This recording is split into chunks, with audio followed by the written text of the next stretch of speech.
Hello, this is Talking Point. All that matters is a story. And welcome to MahindraGuru.com, the Brahmas for Success. And let's see what is the talking point or the issue of this particular week. Well, the issue is India Post Payment Banks. Recently, the Prime Minister, as well as the different ministries, as well as the concerned ministry, launched the India Post Payment Bank. Thereby, the India Post would provide a payment bank across the country. Now, let's see what is it all about. The Union Cabinet, under the chairmanship of Prime Minister Shri Narendra Modi, has given its approval for setting up the first India Post Payment Bank as a public limited company under the Department of Post with 100% Government of India equity. So this payment bank would be a government-owned payment bank. The total expenditure involved in this project is rupees 800 crores. Now this is a question that could come in the upcoming examinations, that what is the expenditure? The expenditure is 800 crore rupees. All citizens, especially 40% of the country's population that is outside the ambit of formal banking in the country, will benefit from this project. The project will be rolled out in the entire country in a phased manner. Let's see the road ahead, the policies ahead. The IPPB, or the India Post Payment Bank, will obtain banking license from RBI by March 2017 and by September 2017. This is the time period decided by the government that they would go for the complete or the permanent payment bank license. Now, its services will be available across the country through 650 payment bank branches, a humongous number, linked post offices and alternative channels riding on more technology like ATMs, point of sale, point of sale devices and simple digital payments. Now, if we talk about the background of this entire launch of the India Post Payment Banks, the setting up of payment banks, that is IPPB, would be done to enhance the financial inclusion across the country. Now, apart from the various branches of banks in different areas, the maximum number of offices are of the India Post.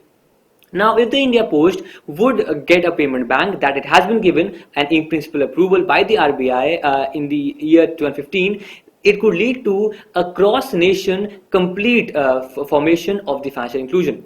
Now, the India Post Payment Bank will leverage the department's work, reach and resources to make simple, low-cost courtesy services across the country. Now, here we have two important references. Number one, that the India Post would be the promoter of this particular bank. Number one. Number two, it is still under proposal. The payment bank of the India Post has to provide the complete documents concerning the total capital, concerning its roadmap to the RBI. Then only between the period, then only in the year 2017, it would set up a complete payment bank.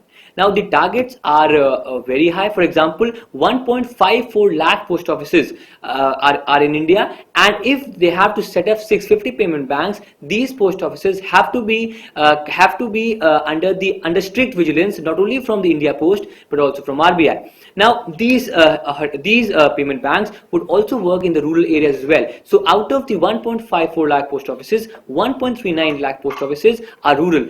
They have to also act as access points for the IPPB. Now, a question that could come is that who would be the head or who would be the chairman of these particular bank? Well, right now, the part-time non-executive chairman of the India Post Payment Bank would be the secretary of the Department of Post. This was discussion concerning the India Post Payment Bank. In this week, the honorable mentions in concerns of the current affairs was the GDP growth. According to CSO, that is Central Statistical Organization, the GDP growth in the previous year was at 7.6%, which is perhaps the highest since 2010-11. We also hope that the overall growth in this year would be at 8%. So, अच्छे दिन or no अच्छे दिन, this is an estimate given by the CSO according to the national income data. In the last quarter of the previous year, the growth was 7.9%. Thereby, the total accumulative growth was at 7.6%. This was the other news apart from the India Post Payment Banks. And the recently concluded IPL. Let's see the numbers in this year's IPL. The orange cap that is given to the best batsman, the highest scorer, the highest run getter in the IPL was given to Virat Kohli. He scored 973 runs. His teammate AB de Villiers has scored the highest score, that is 129. Krunal Pandya had the best batting strike rate of a staggering 191.12. That is a staggering strike rate. And then in terms of the bowlers, the purple cap given to the given to the highest wicket taker of the IPL was given to Bhuvneshwar Kumar, who took 23 wickets. In terms of the runs per over, it was Adam Zampa. In terms of the best economy, it was Mitchell Marsh at 5 runs per over. In terms of best bowling average, it was Adam Zampa of Rising Pune Super Giants at 9.58. And in the end, the most valuable player, who else but Virat Kohli, with 356.5 points. So these were the 3 news. The first one was the India Post Payment Banks. The second one was concerning the GDP growth, and third one were the leaders of the IPL, the most important titles and players of this year's IPL. With this, we come to an end to our discussion on the talking point. We have three important headlines. Number one, the most important, that was the India Payment Bank. Then the other two. Keep in mind, the talking point is concerned about all those things that could be the headline of a particular week. So this week we had 3 headlines. We hope in the coming weeks we will provide you quality headlines concerning the current events section. Remember to subscribe us on our YouTube channel. Also like a video, especially Exam Ki Baat, how to crack different examinations. We will also publish the competition booster as well as the Mica for the enhancement of SBI clerk mains and PO mains preparations. Also, we would be having a show on Saturday concerning the pre-exam analysis of SBI pre. Thank you so much. Your success is our success. Thank you.